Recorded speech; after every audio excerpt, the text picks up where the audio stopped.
Welcome to Adventures in Gaming and my quick take on Pure Holdem, a poker game that came out in August for the Xbox One. We'll just go through the menus here and kind of just see what we got for menus. First up is open table for going online and seeing where there's an open table. Then you got tournaments, private table if you want to make a game with your friends, My Poker, which tells you about your cards and chips you selected. You can play offline too. Your rankings, I'm not sure how rankings actually work. And then you've got extras. And then inside of extras, you've got your help file, which shows you poker rules. And it shows you your hand guide.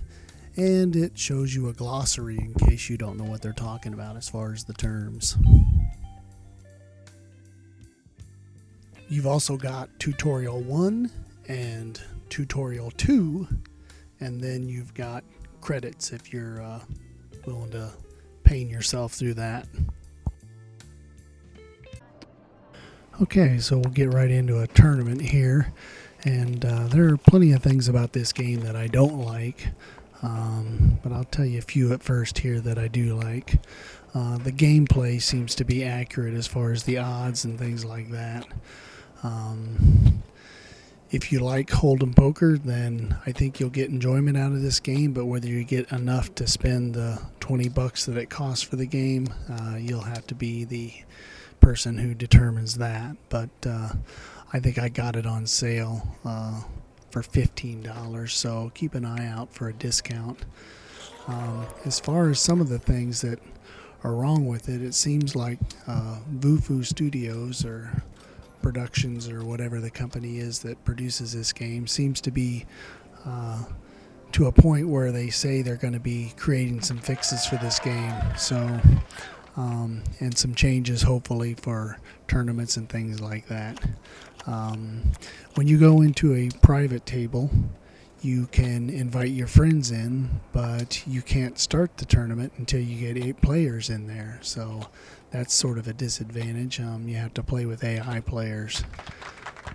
When you go to a regular tournament table like the one I'm in here, you just have to kind of sit around and wait for players to show up until you get 8. You can't drop in AI players. There's really no single options as far as setup for the tables and things like that you have, so you can't say, well, we only want a 6-player table or a 4-player table.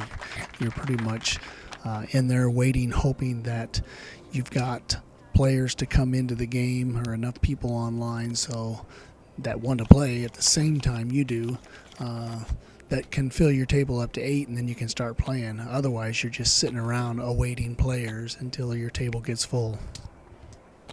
One thing I like is that your chip stacks are accurate. When you put out your blinds and your bets, it automatically chips you up or chips you down as necessary to keep the right amount of chips in your stack. And as you look across the table to other players, their chip stacks in relation to yours is accurate. So that's a nice little bonus that they put into this game.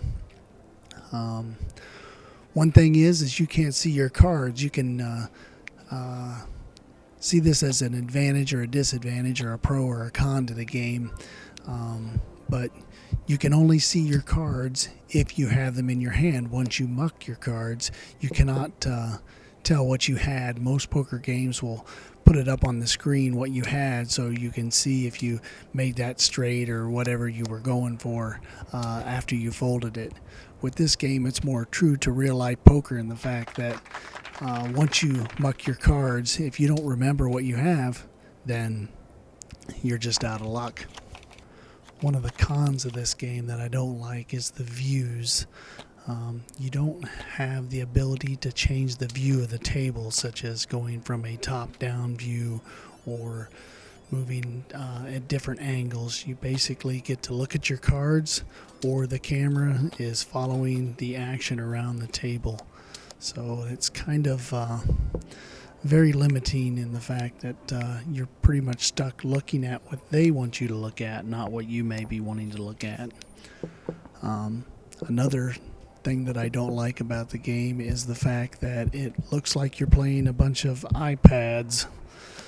You've got these devices sitting in front of you. It's almost like video poker in the fact that there's no people.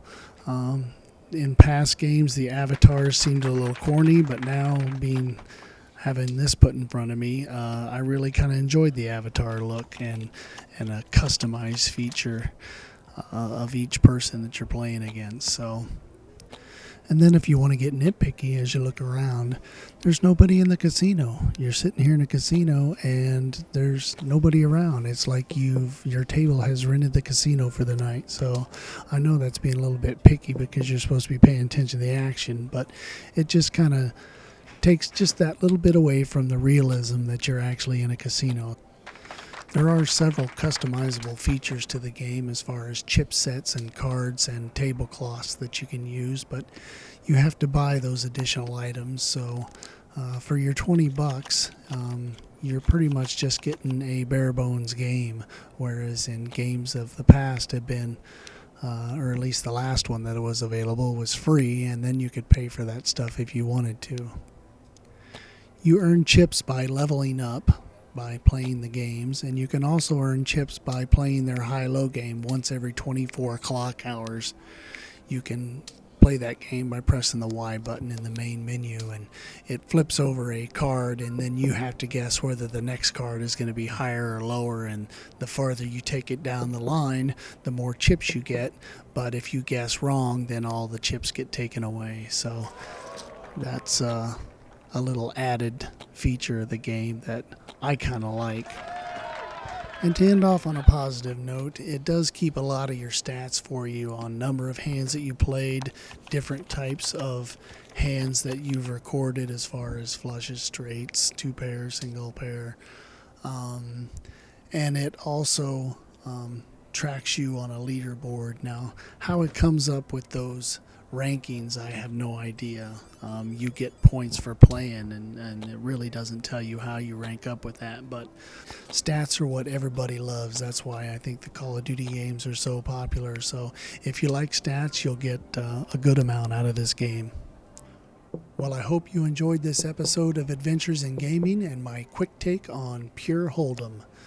Hit that like button if you did, subscribe if you're new, keep on gaming, and go Tigers!